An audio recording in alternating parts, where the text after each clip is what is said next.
Hi, I'm Suzanne Ottinger, and in September of 2021, I was having my regular colonoscopy, and I had been having some dysphagia, some throwing up when I would eat.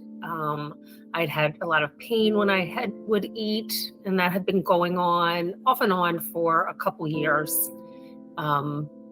And the doctors always just thought it was some sort of reflux. So it was time for my colonoscopy. We went ahead and added the endoscopy because of those symptoms, and they did find a large tumor at the top of my stomach. So from there, within a few days, I was sent for scans, and it had already, right at diagnosis, metastasized to my bones.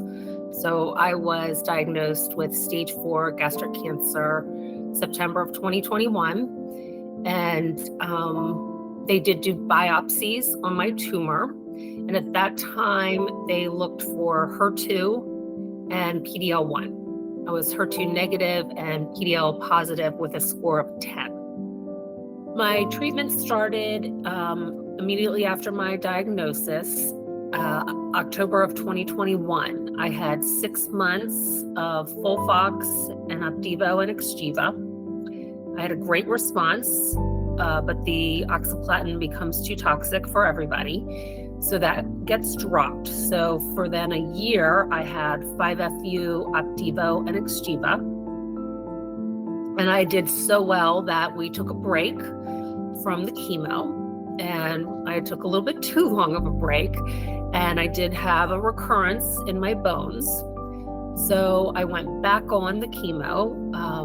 I did the capecitabine instead of the 5-FU. They're really the same thing. One's in an infusion and one is in a pill form. So right now, I'm on the capecitabine with the Opdivo and the Xgeva for my bones, and I'm having response again. It's working.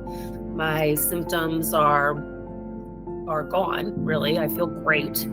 And my bone marker has gone down almost to a normal level. And then I did have a couple spots of radiation done, and that has helped as well. So I'm doing, it's been a long journey, but technically I am still on first-line therapy after 26 months.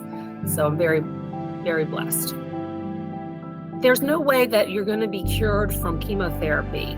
It's very unlikely. So you really have to have the biomarkers and the immunotherapy to have a long, durable response. If you don't know your biomarkers, you can't choose a treatment. And if you can't choose a treatment, what are you going to do? You have to have your biomarkers, or else there's no treatment options for you other than chemotherapy. I really hope that when patients are first diagnosed, that they try to get as much information as they possibly can. You can right away send out for the NCCN guidelines and find out all the biomarkers that are being tested for your type of cancer, and make sure that you're getting that information. The more information you have right from the beginning, the more treatment options you will have down the road.